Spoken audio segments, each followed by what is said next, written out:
사도 바울이 그 6장에서부터 8장까지 성화에 대해서 말씀을 나누었습니다.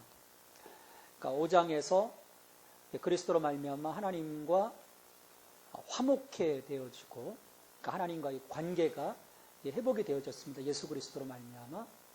그리고 생명 안에서 이제 왕노릇하는, 사망 안에서 살아가는 것이 아니라 생명 안에서 살아갈 것에 대해서 이야기를 했고, 생명 안에서 살아가는 사람들이 이제 죄, 그리고 율법, 에서부터 자유케 되어짐에 대해서 이야기를 하면서 이제 8장에서 이제 성령에 대한 부분, 성령 충만해야 될 것에 대해서 이야기를 했습니다. 그러면서 이제 8장 마지막 부분에 가면서 하나님의 사랑, 그 어느 것도 하나님의 사랑에서 끊을 수 없을 것이다, 이야기를 했습니다. 그리고 논리적으로 따지면 바로 몇 장으로 넘어가야 되냐면 이제 12장 1절로 넘어가는 것이죠.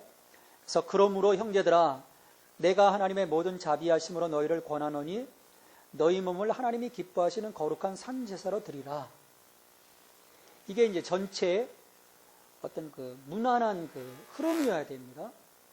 근데 로마서를 읽어가는 과정에 끊을 수 없을 것이다 이야기를 하면서 9장부터 11장까지 이 바울은 이스라엘의 과거, 이스라엘의 현재, 이스라엘의 그 미래에 대한 그 설명을 쓰고 있어요. 그래서 성경을 보는 그 많은 사람들이 이 9장부터 11장까지는 그냥 삽입한 그런 내용이다. 그래서 어떤 그 중요성에 대한 부분을 좀 이렇게 낮게 보는 경우들이 있습니다. 그런데 그렇지 않습니다. 사도 바울이 로마 교회 교인들을 향해서 1장부터 8장까지, 그리고 특별히 6장에서부터 8장까지 성화에 대한 부분을 이야기하면서 다시금 이제 9장에서 그 이스라엘의 이야기를 꺼집어내면서 그들의 그 과거, 현재, 미래에 나타난 어떤 영적 상태, 그것을 통해서 구원, 특별히 개인의 구원, 이 구원에 대한 필요한 통찰을 제공을 합니다. 우리 이 구원의 문제를 사도 바울은 이스라엘이라고 하는 하나님과 특별한 관계잖아요.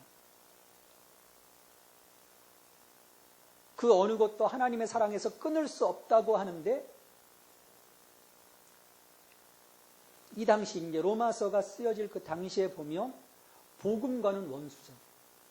근데 또 어떤 면에서 보면 하나님의 택하심에서는 사랑을 입은 자입니다. 굉장히 모순되는 그 관계를 갖고 있었어요. 그래서 사도 바울은 이 이스라엘이라고 하는 한 특별한 이 민족, 하나님이 택하신 이 민족을 통해서 하나님의 구원 계획이 어떻게 이루어지는지, 그리고 오늘 우리 믿는 사람들에게 이 이스라엘의 모습, 이스라엘의 그 상황이 오늘 우리에게 어떤 의미가 되는지 굉장히 중요합니다. 이스라엘을 대하시는 그 하나님의 모습을 보면서 우리에 대한 그 하나님의 모습, 또 하나님이 어떻게 우리를 이끌어 가실 것인지에 대한 전이해가 나온다.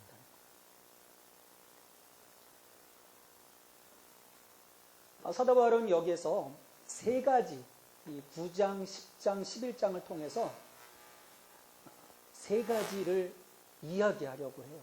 뭐냐면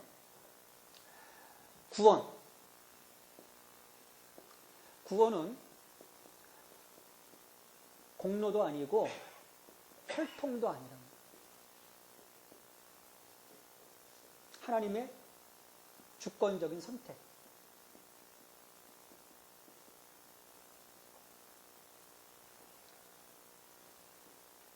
이것을 이제 9장에서 이야기하십니다. 하나님의 선택, 주권적 선택. 그리고 10장에서는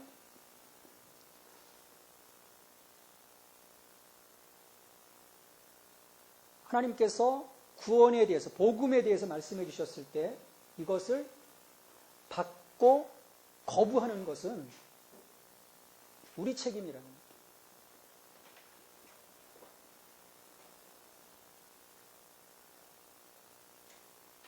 하나님은 모든 사람이 구원 얻기를 원하신다고 하셨습니다. 그래서 선물을 다 던져주신 거예요. 누구에게나 다 선물을 던져주셨는데 그것을 잡고 안 잡고는 나, 전적인 나. 그래서 이 구원의 이스라엘에 대한 그 실패는 하나님의 실패가 아니라는 거예요. 약속의 실패가 아니라 바로 이스라엘의 실패다. 그리고 이제 11장에서 그러면 하나님께서 이렇게 실패한 이 이스라엘을 그냥 버리실 거냐? 이건 굉장히 큰 문제잖아요. 하나님이 나를 택하셨는데 내게 은혜를 주셨고 그 하나님의 그 함께 하심에 대한 많은 약속들이 있음에도 불구하고 내가 실패했다고 하나님은 그러면 나를 완전히 폐기하시느냐? 그러면 우리는 도저히 실수하면 안 되는 거예요. 그렇지 않다. 하나님이 이스라엘을 버리시지 않으셨다는 거예요. 그래서 하나님의 그 구원의 계획, 그 구원의 계획을 통해서 다시금 이스라엘을 회복시키실 거다. 이 세 가지를 9장에서부터 11장까지에 걸쳐서 사도 바울이 이야기를 합니다. 그래서 왜냐하면 복음이 뭡니까? 복음. 우리가 로마서 1장 16절 17절에서 복음은 구원하는 능력이라고 했습니다. 첫째는 누구에게? 유대인. 둘째는 헬라인. 그렇게 약속된 그 하나님의 그 약속이 폐기되지 않습니다. 그래서 구원에 대한 그 영속성, 우리가 그 하나님께로 돌아가는 한 하나님의 구원의 약속은 영원히 지속된다. 그것을 사도 바울은 이야기를 합니다. 구체적으로 이제 내용을 좀 보면서 9장부터 보면서 살펴보도록 하겠습니다.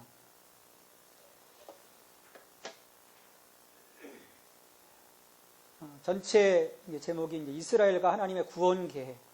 특권적인 하나님의 백성들이 어떻게 그들의 메시아를 인식하는데 실패할 수 있었을까? 복음은 성경에 미리 약속하신 것인데 왜 유대인들은 그것을 받아들이지 않았을까? 그 어떤 것도 하나님의 사랑에서 우리를 끊을 수 없다고 했는데 이들의 최종 운명은 하나님께로부터 분리되는 것일까? 유대인을 향한 하나님의 구원 목적은 실패했는가? 여기서 바울은 이스라엘을 향한 이 하나님의 의와 신실성에 대한 물음에 대해서 직면하면서 이제 하나하나 그 답을 제공을 합니다. 9장은 하나님의 은혜와 이스라엘의 거부라고 하는 제목으로 우리가 볼 수 있고요. 1절로부터 5절까지 해서 바울의 고뇌와 이스라엘의 특권에 대해서 얘기를 합니다. 바울은 동족 구원에 대한 애타는 그 염원을 갖고 있었습니다. 그래서 어느 정도였었냐면 3절에 보면 나의 형제 곧 고리교회의 친척을 위하여 내 자신이 저주를 받아 그리스도에게서 끊어질지라도 원하는 바로라. 여러분 그 가족 구원을 위한 이런 염원이 있습니까? 내가 설령 구원받지 못하는 한이 있더라도 내 가족을 하나님 살려주십시오. 바울은 대단했던 거예요.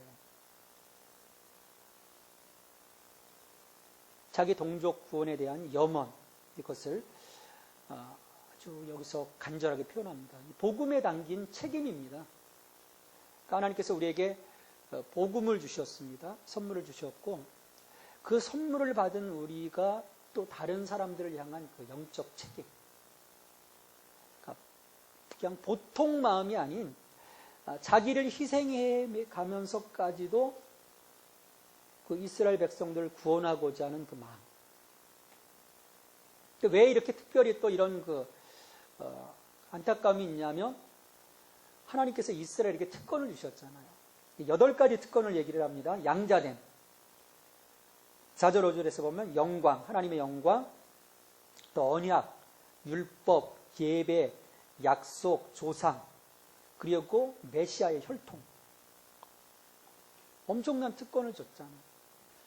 참 이걸 보면 다 갖춰졌다고 해서 신앙 가운데 있는 것이 아니라 모든 것이 다 이루어졌다고 해서 하나님 편에 온전히 서 있는 것이 아니라는 거예요. 오전에도 말씀드렸지만 마음의 할례, 그러니까 육체의 할례를 받은 자들이었잖아요.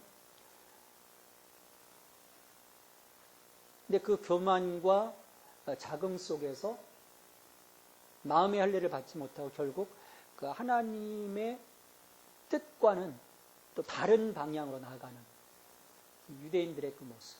그러니까 바울이 더 안타까웠던 거예요. 왜냐하면 바울도 그런 열심을 갖고 있었잖아요.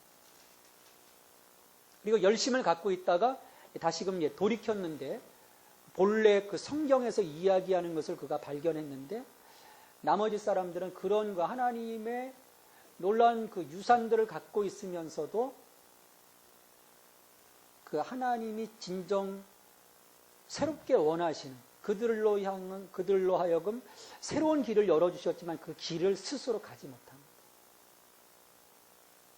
저는 이걸 볼 때마다 꼭 우리 그 사람의 아들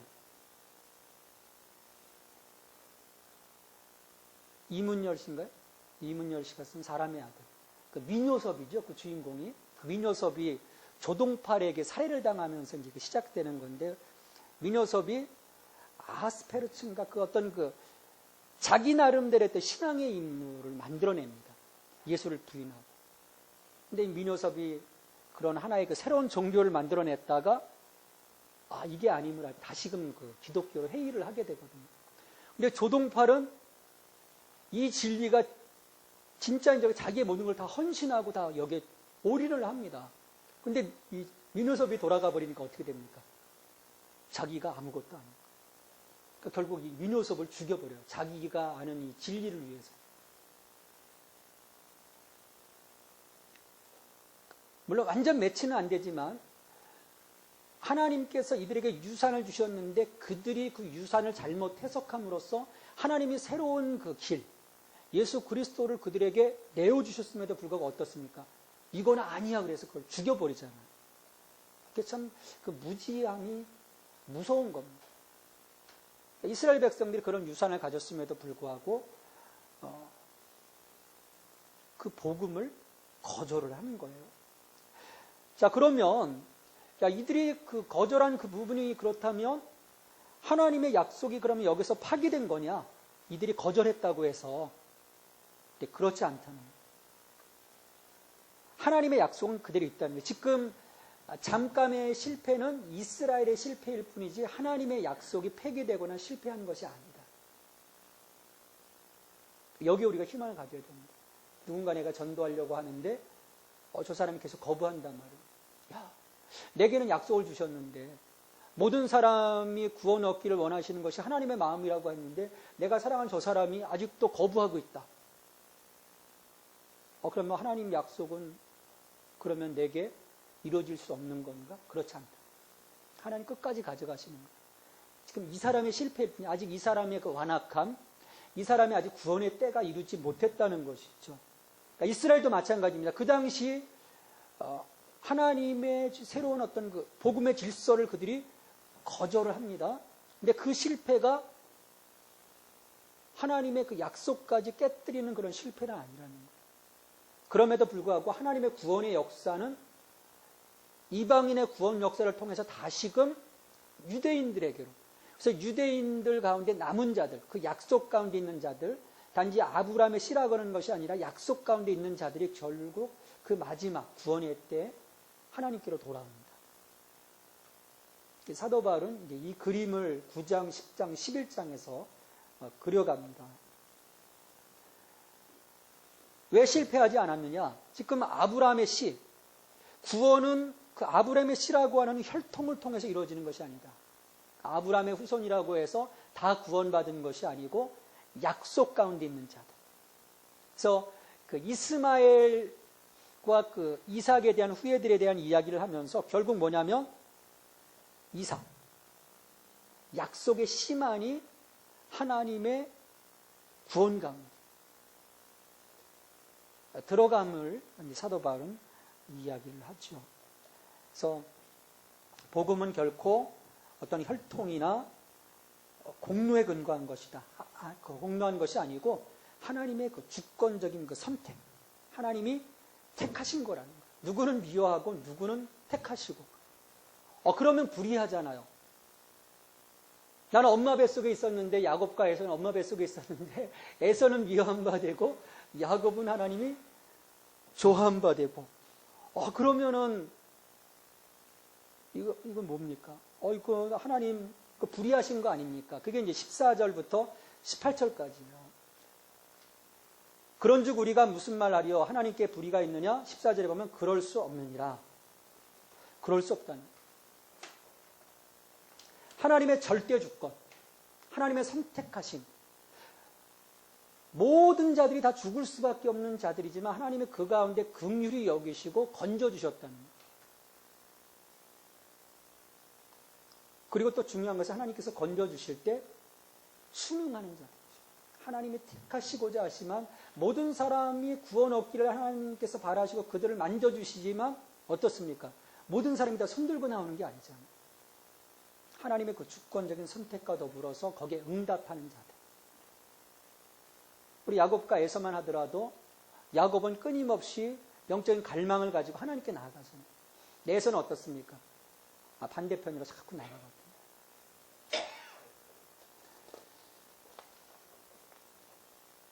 그래서 이 복음은 언제나 하나님의 공의와 긍휼, 거기에 정확히 근거해 왔음을 이야기를 하죠. 그래서 하나님께서 철저하게 하나님의 그 선택하심 속에서, 그래서 18절에 보면 그런즉 하나님께서 하고자 하시는 자를 긍휼히 여기시고 하고자 하시는 자를 완악하게 하시느니라. 나오는 자들은 하나님께서 품어주시고 계속 거부하는 자들은 그냥 두시는 거예요. 점점 자기들의 그 오만함과 자긍함을 통해서 점점 하나님께로부터 멀어져 가는 거죠. 그래서 하나님께서 주권적으로 그렇게 선택하셨다는 거예요. 그러면 하나님이 그렇게 방치하셨으면 그러면 왜 책망하십니까? 왜 심판하십니까? 하나님이 바울을 그렇게 완악하게 사용하셨으면, 가룟 유다를 또 이렇게 예수를 부인하도록 만들었으면 그 사람은 심판하지 말아야 되는 거 아닙니까? 지금 하나님의 구속사 가운데 그래도 그 사람이 하나의 그 방편으로 사용됐는데 책망하실 수 없는 거 아닙니까? 그렇게 또 얘기할 수 있다는 거예요. 그게 이제 19절부터 29절까지 얘기입니다.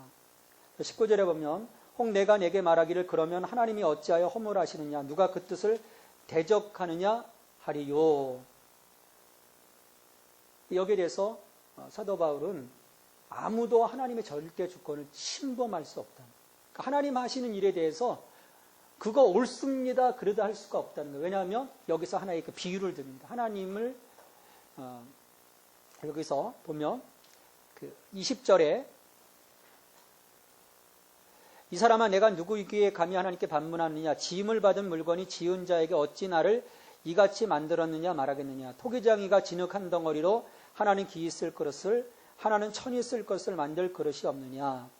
만일 하나님이 그의 진노를 보이시고 그의 능력을 알게 하고자 하사 멸하기로 준비된 진노의 그릇을 오래 참으심으로 관용하시고 또한 영광 받기로 예비하신 바 긍휼의 그릇에 대하여 그 영광의 풍성함을 알게 하고자 하셨을지라도 무슨 말을 하리요. 이 그릇은 우리니 곧 유대인 중에서뿐만 아니라 이방인 중에서도 부른 자시니라. 그러니까 하나님은 토기장이처럼 자기 자신의 진흙을 마음대로 빚을 권리를 갖고 계시고 우리는 그분에게 대항할 권리가 없다는 거예요. 그리고 4번에 2번에 보면 모두 다 악한 그릇으로서 멸망을 받아야 하는데 그 중에 얼마를 오래 참으사 구원을 얻도록 하셨다면 이는 결코 비방거리가 아니라 감사할 따름이라는 거죠. 그러니까 하나님의 그 예정하심 가운데 이 모든 것들이 지금 흘러가고 있음을 이야기를 하는 거예요. 그래서 30절, 33절에 보면 이제 마지막으로 이야기를 합니다. 그런즉 우리가 무슨 말을 하리요? 의를 따르지 아니한 이방인들이 의를 얻었으니 곧 믿음에서 난 의요. 의의 법을 따라간 이스라엘은 율법에 이르지 못하였으니 어찌 그러하냐? 이는 그들이 믿음을 의지하지 않고 행위를 의지함이라. 부딪힐 돌에 부딪혔는가. 하나님께서 이제 이스라엘에게 율법을 주셨습니다. 그리고 율법을 통해서 그들의 의를 이루어 가도록 하셨어요. 한시적으로. 그러나 이제는 하나님께서 그들에게 믿음의 의, 율법의 의가 아닌 믿음의 의, 예수 그리스도로 말미암아 의에 이루도록 그들에게 새로운 길을 제시해 주셨습니다. 여기에 대해서 이방인들은 믿음으로 의롭다 여김을 받았어요. 예수를 믿고. 근데 이스라엘 백성들은 하나님이 새로운 길을 열어주셨는데 그 믿음을 의지하지 않고 여전히 그들이 붙잡고 있는 율법의 행한 그 행위를 의지함으로 의에 도달하지 못했다는 겁니다. 그래서 결국 행위를 의지함이라 부딪힐 돌에 부딪혔다. 여기서 돌은 뭡니까? 예수 그리스도에게 부딪혀버린 거예요. 내가 곧 길이요 진리요 생명이 나로 말미암지 않은가 아버지께로 갈 자가 없는지라 외치시는 내가 생명의 떡이다. 내가 생명에 이르는 문이다. 선언하신 그분 앞에 탁 앉아있는 거예요. 부딪혀버린 거예요. 좌절하고만 실패하고만 거예요.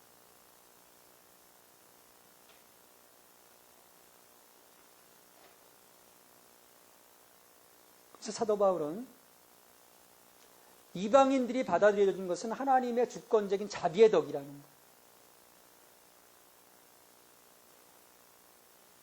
그 반면에 이스라엘이 버림받은 것은 자신의 거부 때문입니다.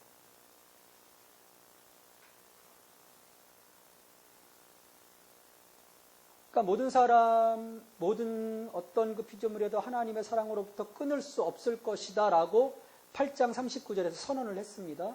선언을 했는데 그럼 이스라엘은 뭐냐? 라는 문제를 제기했을 때 그들의 그 거부, 하나님의 그 사랑, 하나님의 그 새로운 그 길, 율법의 의가 아닌 믿음으로 의에 이르는 그 새로운 길을 그들이 거부한 결과 이들이 지금 현재 영적인 상태, 불신의 상태에 빠져 있다. 얘기를 하는 것입니다. 그러니까 결국 우리가 그 하나님께서 우리에게 제시해 주시는 그 길을 거부하고 불신한다면 우리가 그 하나님의 구원에 이르지 못함을 이제 사도 바울은 이야기를 하는 거죠.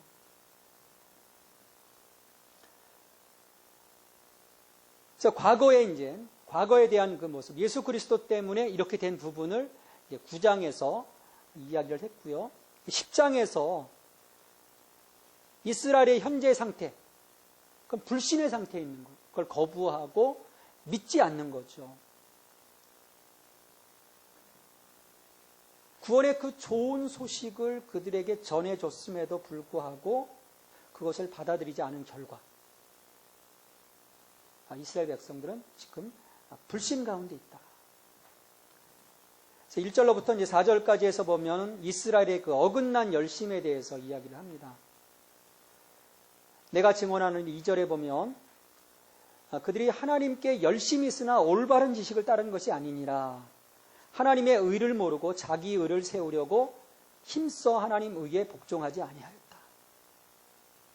하나님의 의는 누굽니까? 하나님의 의. 예수 그리스도잖아요.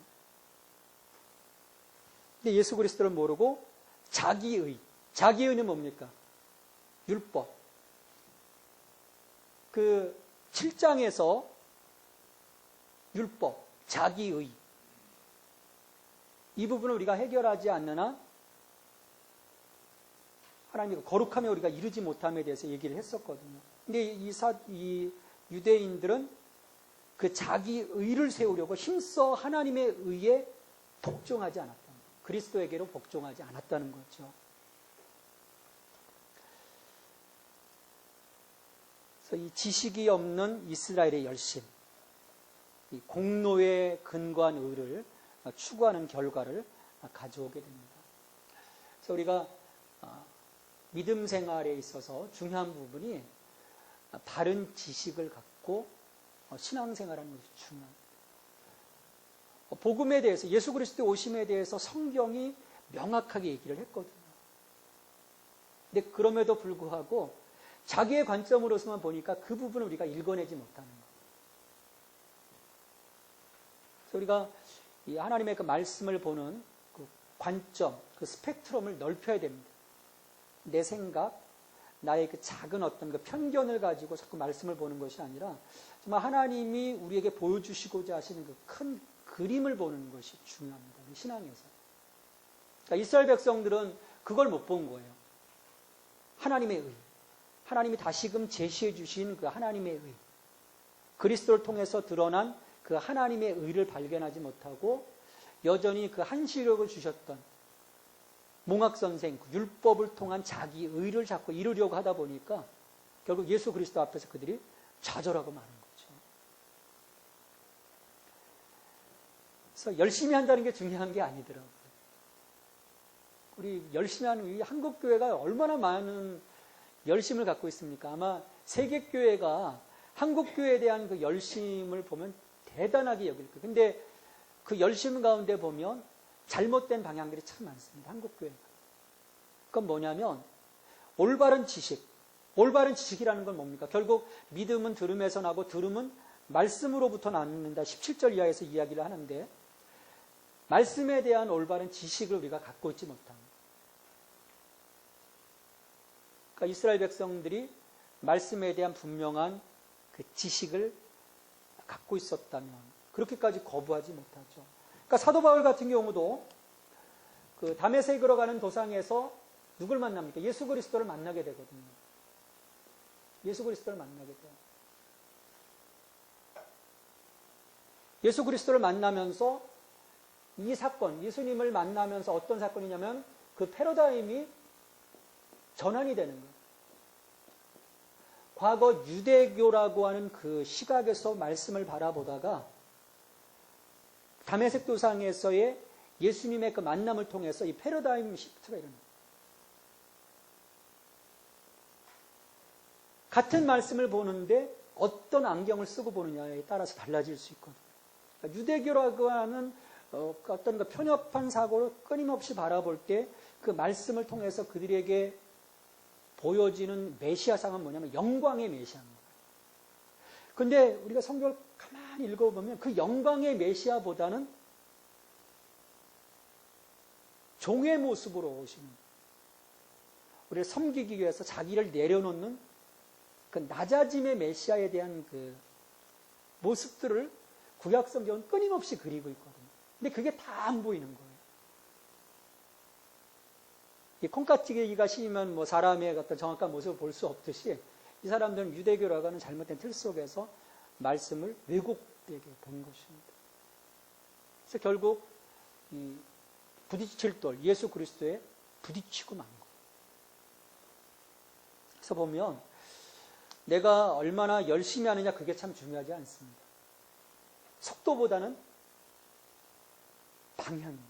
열심히 갔는데 여기 아니네. 그건 소용없잖아요. 전에 한번 어디 신방을 가는데요. 영어로 봤는데 신흥동으로 보이는 거예요. 신흥동. SHIN, 신. 근데 거기에는 N이 없는 거예요. 근데 저한테는 N이 보였어요. 근데 신흥동하고 시흥동은 한 8km 떨어진 자리거든요. 가가지고 찾는데 그게 없는 거예요. 왜 없네? 열심히 갔는데, 정시에 갔는데, 넉넉하게 갔는데. 근데 시흥동이었던 거예요. 시흥동. 신흥동이 아니라 성남시 신흥동이 아니라 성남시 시흥동. 그러니까 우리가 명확하게 보고하는 것이 중요합니다. 그러니까 속도, 가는 게 중요한 게 아니에요. 내가 어떤 방향으로 가느냐. 바른 방향으로 가느냐.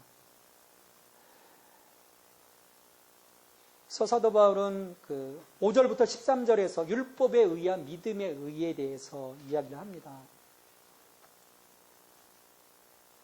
모세가 기록하되 율법으로 말미암는 의를 행하는 사람은 그의 의로 살리라 하였거니와 믿음으로 말미암는 의인은 이같이 말하되 내 마음에 누가 하늘에 올라가겠느냐 하지 말라 하니 올라가겠느냐 하면 그리스도를 모셔내리는 것이요 혹은 누가 무저갱이 내려가겠느냐 하지 말라 하니 내려가겠느냐 하면 그리스도를 죽은 자 가운데서 모셔 올리려는 것이라. 그러니까 우리가 율법으로 살아가려고 하는 한 내가 거룩해지려고 해요. 내 노력을 통해서 내가 하늘에 올라가야 되는 거예요. 내 마음에 누가 하늘에 올라가겠느냐 하지 말라 하니 내가 하늘에 올라가겠다는 거. 거룩해지기 위해서. 그게 율법의 의랍니다. 또 누가 무저갱이에 내려가겠느냐 하지 말라. 무저갱이. 내가 죄인이기 때문에 내가 지옥에 떨어질 줄 알았는데 그게 아니라 내 죄를 위해서 예수 그리스도께서 희생하셨는데 내가 그 의를 힘입으면 그 모든 죄로부터 내가 자유케 되어지는데 율법을 통해서 정죄할 자기가 뭔가 어떤 죄의 문제를 이겨보려고 하지 말라는 거예요. 근데 이 율법의 의는 이런 행동들을 범하고 있는 거예요. 내가 어떻게 해보려고 하는 거죠. 그러니까 끊임없이 우리가 힘든 거예요. 신앙생활이. 뭔가를 해야 되잖아요. 복음의 수단은 이 율법에 의야 믿음의 의를 이야기하면서 복음의 수단은 개인적인 믿음, 철저하게 개인적인 믿음입니다. 내 믿음이에요. 오늘 여기 앉아있는 우리들의 한 사람 한 사람의 믿음입니다. 그래서 5절에 보면 율법으로 말미암는 의는 철두철미하게 인간의 행함을 요구하고 인간의 처절한 노력을 조건이라 하지만 결국 의에 이르지 못한다. 이야기를 할 수 있고요.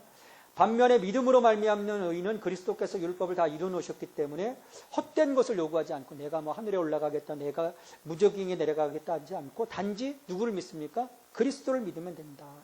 그래서 9절 10절에 보면 내가 만일 내 입으로 예수를 주로 시인하며 또 하나님께서 그를 죽은 자 가운데서 살리신 것을 내 마음에 믿으면 구원을 받으리라. 10절 말씀 같이 읽습니다. 사람이 마음으로 믿어 의에 이르고 입으로 시인하여 구원에 이르느니라. 마음으로 믿어 의에 이르고 입으로 시인하여 구원에 이른다. 근데 유대인들, 이스라엘 백성들은 예수 그리스도를 주로 시인하여 구원에 이르지 못합니다. 대부분의 사람들, 물론 유대인들이 다 안 믿은 건 아니잖아요. 사도 바울도 믿었고 사도들도 믿었고 또 많은 사람들 하나님께서 남겨놓은 자들 믿게 되잖아요. 그 신앙. 12절에 보면 차별이 없다. 믿음에 이르는 길은 유대인이나 헬라인이나 차별이 없습니다. 한 분이신 주께서 모든 사람의 주가 되사 그를 부르는 모든 사람에게 부여하시도다. 누구든지 주의 이름을 부르는 자는 구원을 받을 것이다. 그러니까 개인적인 믿음입니다. 어떤 혈통도 아니고 공로도 아니고. 여기에 대해서 이스라엘 백성들은 의도적으로 불순종을 하게 되죠. 그 불순종의 증거가 14절부터 15절까지입니다. 그런즉 그들이 믿지 아니하는 일을 어찌 들으리요? 듣지도 못한 일을 어찌 믿으리요? 전파하는 자가 없이 어찌 들으리요? 보내심을 받지 아니했으면 어찌 전파리요? 기록된 바 아름답도다. 좋은 소식을 전하는 자들의 발이요 함과 같으니라. 얼마든지 믿을 수 있는데 믿지 않았다는 거예요. 하나님이 그런 믿음의 증거들을 보여주셨는데 성경을 통해서 보여주셨고 또 그들 앞에 예수 그리스도, 하나님의 아들 예수 그리스도를 보여주셨고 또 들을 수 있었는데도 듣지 않았고 또 복음을 전파하는 유능한 종들을 가졌음에도 불구하고 그들이 듣지 않습니다. 사도 바울 같은 경우도요. 그 선교 전략이 어땠는지 아십니까? 처음부터 이방인에게는 안 갔습니다. 가면 기도처를 찾아가요. 왜냐하면 그 당시에는 회당, 시나고그라고 하는 그 회당들이 각각 그 여러 도시들의 시나고그가 있었습니다. 그 회당으로 갔어요. 그리고 기도초로 갔습니다. 그 유대인들이 기도하는 그 자리. 거기 가서 그들에게 복음을 전했어요. 근데 그들이 듣지 않습니다. 물론 그들 가운데 유대인들 같이 듣는 사람들이 있었지만 대부분의 사람들이 듣지를 않았습니다. 그래서 17절, 21절에 보면 그럼에도 불구하고 많은 기회들이 주어졌지만 그들이 듣지 않습니다. 21절에 보면 17절 이하에 보면 그러므로 믿음은 들음에서 나며 들음은 그리스도의 말씀으로 말미암느니라. 그러나 내가 말하노니 그들이 듣지 아니하였느냐? 그렇지 아니하니. 그 소리가 온 땅에 퍼졌고 그 말씀이 땅끝까지 이르렀도다 하였느니라. 그러나 내가 말하노니 이스라엘이 알지 못하였느냐? 먼저 모세가 이르되 내가 백성 아닌 자로서 너희를 시기하게 하며 미련한 백성으로서 너희를 노엽게 하리라 하였고 이 사연은 매우 담대하여 내가 나를 찾지 않은 자들에게 내가 찾은 바가 되고 내게 묻지 아니한 자들에게 나타났노라 말하였고 이스라엘에 대하여 이르되 순종하지 아니하고 거슬러 말하는 백성에게 내가 종일 내 백성을 벌렸노라 하였느니라. 하나님이 많은 기회들을 주신 거예요. 심지어 하나님도 어떻게 하셨습니까? 내가 종일 내 손을 벌렸노라. 내게 돌아오라고. 근데도 이스라엘이 여기서 거부를 하죠. 그래서 사도 바울이 이걸 통해서 이 이스라엘이 현재 그 복음에 있어서 원수로 되어 있는 이 상황 속에서 이 로마 교회 교인들에게 무엇을 말하는 거냐면 이 로마 교회 교인들하고 이스라엘 백성들하고 무슨 상관이 있겠어요? 상관없잖아요. 우리하고도 상관없어요. 크게. 뭐냐면 복음을 받아들이는 것은 철저하게 개인적인 책임이라는 거예요. 그리고 하나님은 우리들에게 모든 그 구원에 대한 기회들을 제공해 주신다는 것입니다.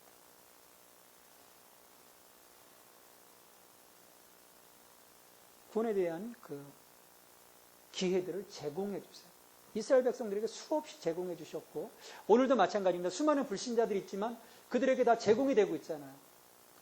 수많은 전도자들이 나가서 복음 전도하잖아요. 예수 믿으세요. 어떤 사람들이요 무서워. 믿지 않는 사람들 가운데 그냥 공손히 받아가는 사람도 있는데 저 한번 전도하다가요 어떤 할아버지한테 얼마나 그냥 혼난 정도가 아니에요. 기독교의 역사를 통틀어가면서 한 20분 정도 막 삿대질을 해가면서 저를 막 야단치는 거예요. 이 기독교가 뭐 어땠느니 저랬느니 무슨 이들이 전도하느냐 마느냐. 무섭더라고. 자기가 스스로 다 차단하는 거예요.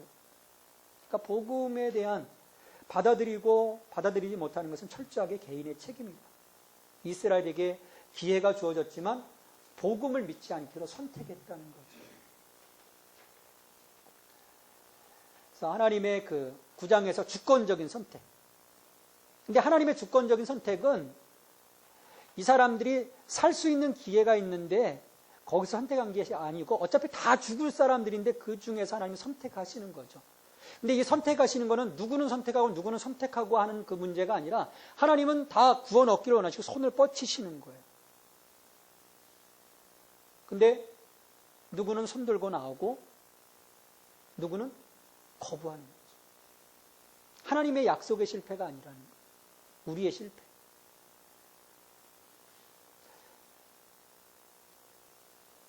자, 그런데 이스라엘 백성들이 어떤 백성입니까? 하나님이 선택하셨잖아요.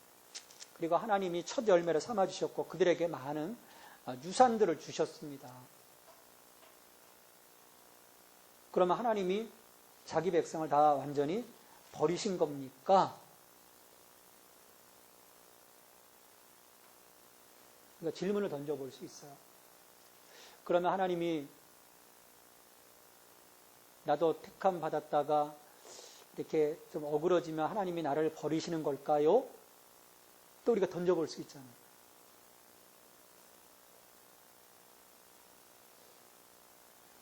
이렇게 신앙생활 하다가 지금 실족해 있는 사람들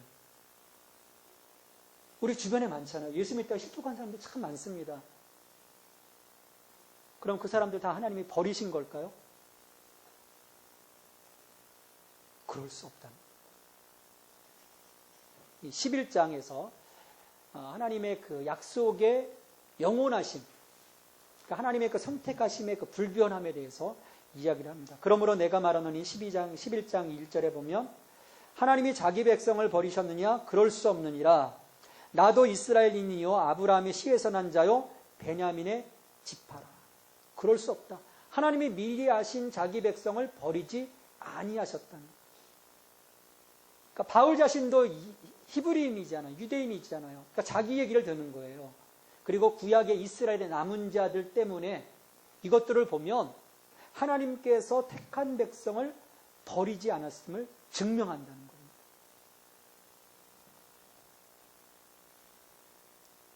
그래서 3절, 5절에 보면 바알에게 무릎 꿇지 않은 사람 7천을 남겨두었듯이 지금도 은혜로 택하심을 따라서 남은 자가 있다.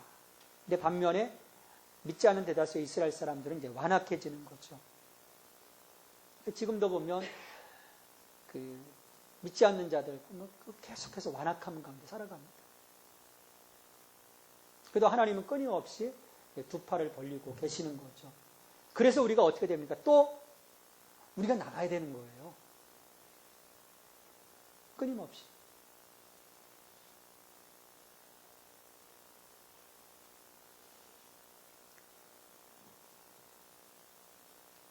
하나님은 그 이스라엘에 대한 부분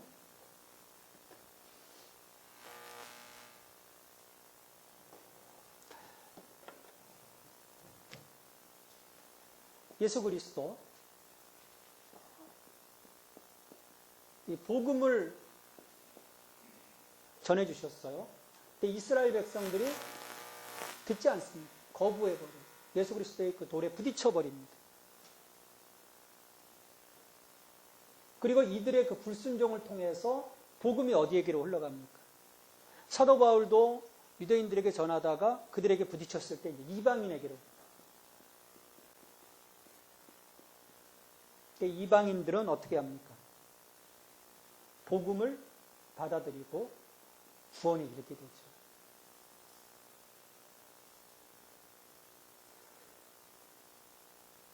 여기에 또 하나님의 그 구원의 계획이 있는 거예요.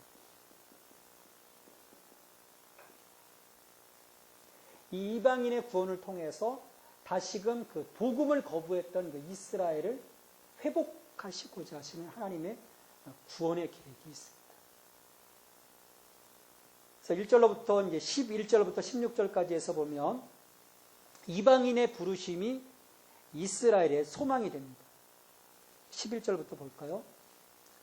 그러므로 내가 말하노니 그들이 넘어지기까지 실족하느냐 그럴 수 없느니라. 그들의 넘어짐으로 구원이 이방인에게 이르러 이스라엘로 시기나게 하느니라. 그들이 넘어짐이 세상의 풍성함이 되며 그들의 실패가 이방인의 풍성함이 되거든 하물며 그들의 충만합니다. 이들의 실패를 통해서 하나님이 이방인의 구원을 이루셨습니다.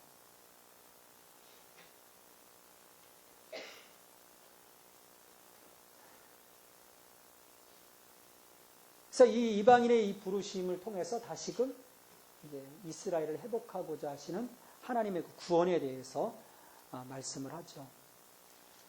그래서 13절부터 쭉 보면 내가 이방인인 너에게 말하노라. 내가 이방인의 사도인 만큼 내 직분을 영광스럽게 여기노니 이는 곧 내 고륙을 아무쪼록 시기케 하여 그들 중에서 얼마를 구원하려 함이라. 그들을 버리는 것이 세상의 화목이 되거든 그 받아들이는 것이 죽은 자 가운데서 살아난 것이 아니면 무엇이리요. 제사하는 처음 익은 곡식가루가 거룩한 즉 떡덩이도 그러하고 뿌리가 거룩한 즉 가지도 그러하니라. 비록 이스라엘이 거부했지만 그래서 이방인이 그 혜택을 입어서 구원에 이르렀고 또 이방인의 구원함을 통해서 이 구원이 완성될 때 또 이 복음을 통해서 구원이 이루어짐을 시기한 이스라엘 백성들이 하나님께로 돌아올 것이다 얘기하면서 여전히 하나님의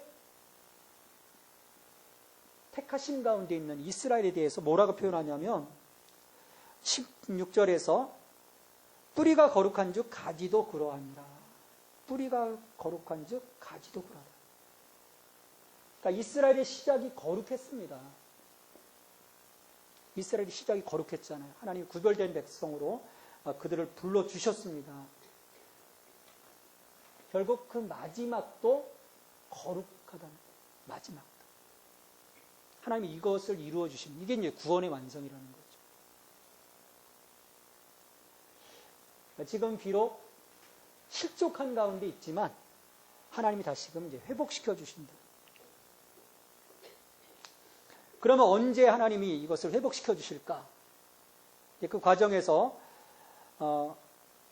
이 이스라엘의 이 모습, 실족한 모습, 이걸 보여주면서 우리들에 대한 그 믿음에 대해서 경고를 하십니다. 이 9장부터 11장 가운데 가장 중요한 부분이 저는 여기라고 생각해요. 다른 부분은 우리가 좀 잊어버려도 하나님의 어떤 구원의 계획에서 뭐 이스라엘이 실패하고 그러나 하나님이 다시금 이스라엘을 회복시킨다라고 하는 그런 과정들, 요즘 뭐 이스라엘의 회복 운동에 대해서 많은 사람들이 막 생각하고 있지만 그런 것 자세히 몰라도 괜찮습니다. 사도 바울이 여기에서 이 믿음에 대한 통찰을 하고자 하는 중요한 이유가 바로 여기에 있습니다. 17절부터 보면 17절부터 24절까지 감람나무에 대한 비유를 합니다.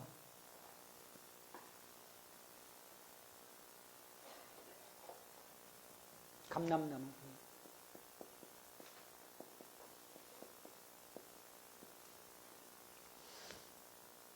17절 보시면 또 한 가지 얼마가 꺾였는데 돌감람나무인 내가 그들 중에 접붙임이 되어 참감람나무 뿌리의 진액을 함께 받는 자가 되었은즉 그 가지들을 향하여 자랑하지 말라. 자랑할지라도 내가 뿌리를 보존하는 것이 아니요 뿌리가 너를 보존하는 것입니다. 그러면 내 말이 가지들이 꺾이는 것은 나로 접붙임을 받게 하려 함이라 하리니 옳도다. 그들은 믿지 아니므로 꺾이고 너는 믿음으로 섰느니라. 높은 마음을 품지 말고 도리어 두려워하라. 하나님이 원가지들도 아끼지 아니하셨은즉 너도 아끼지 아니하리라. 자, 여기서 돌감람나무는 누구를 말합니까? 돌감람나무 누굴 말하죠? 예, 맞습니다. 이방인이요. 이방인.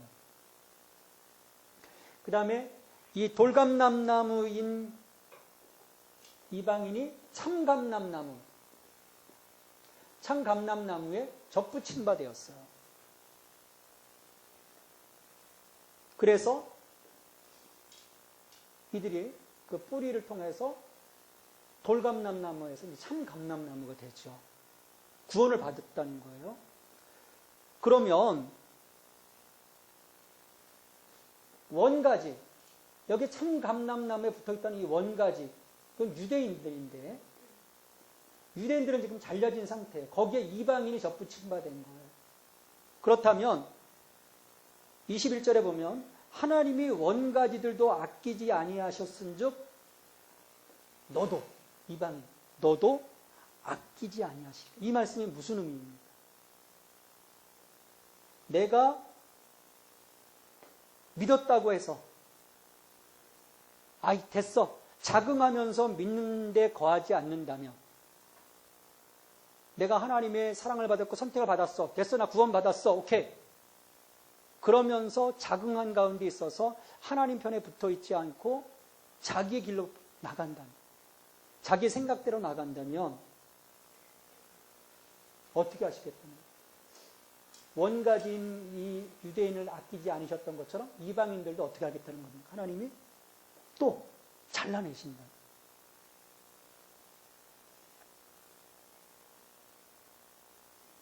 사도 바울이 지금 로마에 있는 그 이방인 교인들에게 경고하는 거예요. 우리의 믿음이 어떠해야 하는지. 이방인은 이 유대인들은요 대단하잖아요. 성민, 나 하나님 백성이다. 하나님 백성이면 하나님 편에 서 있어야 되잖아요. 하나님이 뭔가 새로운 어떤 길을 열어주셨으면 아 그렇습니까? 가겠습니다. 가야 되잖아요. 그런데 똘똘 뭉쳐가지고 자기들의 율법의 의를 세워서 하나님의 의를 거부해버리지 않습니까? 결국 하나님이 가지를 잘라내죠. 그러니까 완전 폐기는 아닙니다. 하나님이 그들을 그 목적을 두시고 잘라내신 거죠. 왜? 다시금 슈브라고 합니다. 돌아오도록, 회개하도록 하시기 위해서.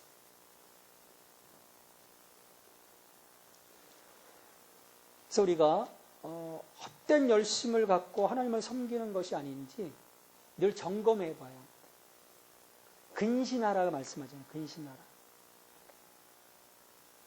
그래서 우리가 늘 점검을 해야 합니다. 난 구원받았으니까 됐어가 아니라 내가 매일매일 하나님의 삶 가운데서 정말 그 하나님의 뜻을 따라 살아가는지 그 부분이 우리가 점검이 되어야 합니다.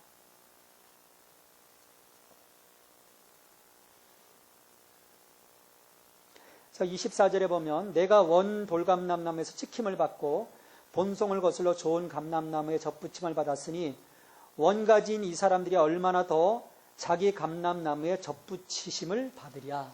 하나님이 다시금 하시면 충분히 하신다는 거예요. 돌감나무도 갖다 참 감람나무에 붙이셨는데 잘라졌던 원가지들 하나님이 충분히 다시금 붙이신다는 거예요. 그러면 언제냐 그때가 언제냐?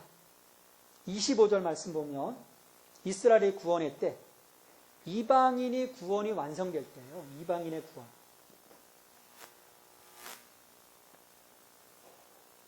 이방인의 구원. 이 구원이 완성될 때입니다. 25절 말씀 보시면 형제들아 너희가 스스로 지혜 있다 하면서 이 신비를 너희가 모르기를 내가 원하지 아니하노니 이 신비는 이방인의 충만한 수가 들어오기까지 이스라엘의 더러는 우둔하게 된 것이라. 이방인 가운데서 택하심을 입은 자들이 구원을 얻기까지 충만한 수. 이거는 하나님만이 아시겠죠? 그러니까 이방인 가운데 구원이 완성이 되어져야 돼요. 땅 끝까지 이르러 내 직리되라고 하신 말씀도 여기에 있습니다. 그래서 이방인의 모든 구원의 충만한 수가 이루어지기까지. 그래서 이 이방인의 먼저 구원 총수에 들어온 후에 26절에 보면 그리하여 온 이스라엘이 구원을 받으리라 기록된 바 구원자가 시온에서 오사 야곱에게 경건하지 않은 것을 돌이키시겠고 내가 그들의 죄를 없이 할 때 그들에게 이루어질 내 언약이 이것이니라 함과 같으니라. 이게 중요한 것은 여기서 온 이스라엘이라고 했지만 어떤 자들이 구원받는 겁니까? 이스라엘 가운데도 아까 10장 13절 누구든지 주의 이름을 부르는 자는 구원을 받으리라. 이스라엘의 구세주이시고 메시아 되시는 예수 그리스도를 믿음의 근거에서 유대인들도 구원받는. 그러니까 유대인이라고 해서 혈통이라고 해서 다 구원받는 것이 아닙니다. 요즘 이제 한참 그 이스라엘 회복 운동이 이제 이루어지고 있는데요. 그게 앞서는 것이 아니에요. 이방인의 구원에 충만한 수가 이르기까지. 이게 이제 먼저 선행이 되어지는 것이죠. 이건 이제 그 무엇보다도 예수 그리스도를 믿는 믿음의 근거에서 이런 하나님의 구원의 역사가 이루어지게 됩니다.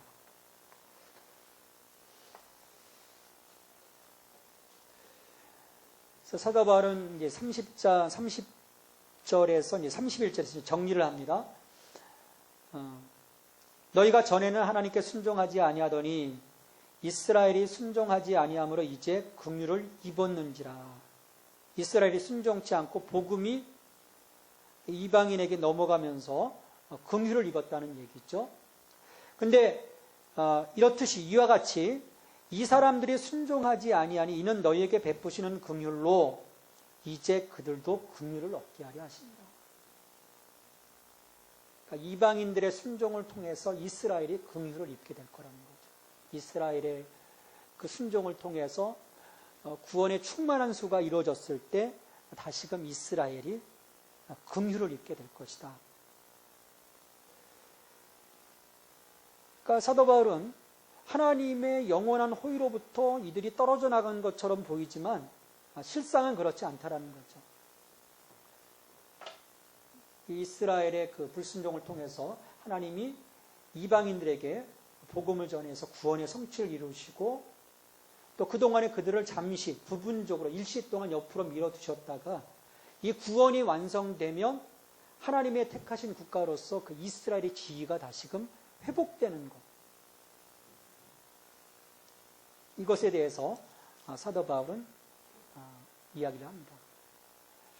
그래서 이 9장으로부터 이제 11장은 바로 이러한 그 이스라엘의 과거, 현재, 미래에 대한 이들의 그 영적인 그 상태, 그리고 하나님의 구원의 계획을 얘기하면서 우리가 어떻게 우리가 이방인으로서 하나님의 그 구원, 이 역사 가운데 우리의 믿음의 삶을 살아갈 것인지 우리를 좀 이렇게 볼 수 있도록. 왜냐하면 우리도 똑같이 그들의 길을 걸어갈 수 있다는 위험성을 갖고 있기 때문이에요. 또 실제로 우리의 믿음의 삶을 살아가는 사람들의 많은 모습 속에서 이러한 그 이스라엘의 잘못된 그 모습들이 반복되어 왔습니다.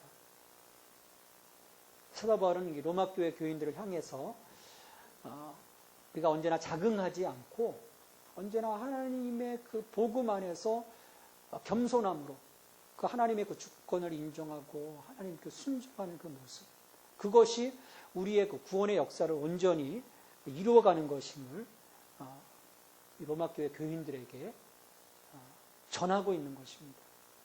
참 우리가 이 구원을 이루어감에 있어서 얼마나 하나님 앞에 겸손하게 그 하나님의 그 사랑에 감사하고 또 감격해하는 그런 그 신앙의 모습이 필요하지 않은가.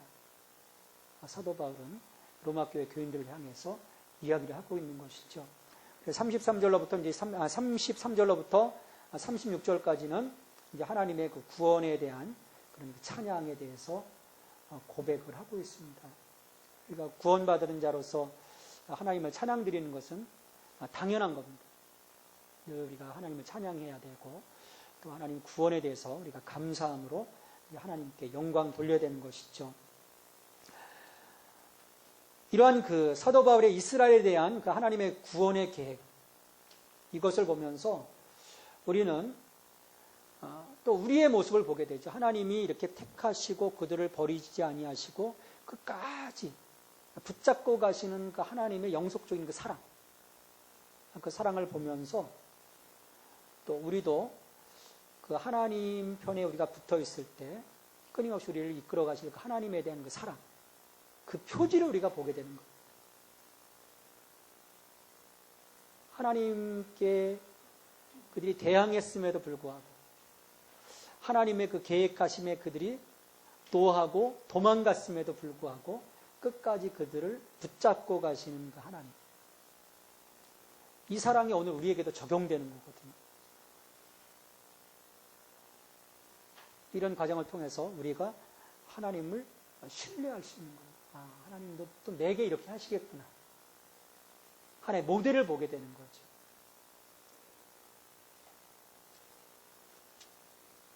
이렇게 이제 9장부터 11장까지 이 믿음에 대한 부분, 이스라엘을 통해서 우리가 어떻게 하나님께 우리의 그 믿음의 모습을 통찰해 가야 될 것인지 이야기라는 그 사도 바울은 12장부터 15장까지 우리가 하나님께로부터 의롭다 여김을 받은 자로서 어떻게 우리가 구체적인 삶의 현장에서 열매들을 맺어가야 될지를 이야기를 합니다.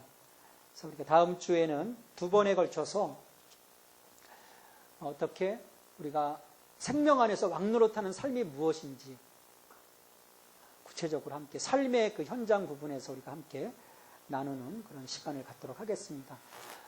오늘 말씀을 여기서 마치고 우리 함께 같이 좀 기도하겠습니다. 기도할 때 주님, 아무래도 이스라엘의 실패를 보면서 우리가 교훈을 얻게 도와주시옵소서. 그들이 하나님의 그 놀라운 유산을 받았음에도 불구하고 영적으로 교만하여서 하나님의 뜻에 거하지 못하고 자긍함으로 그들이 하나님의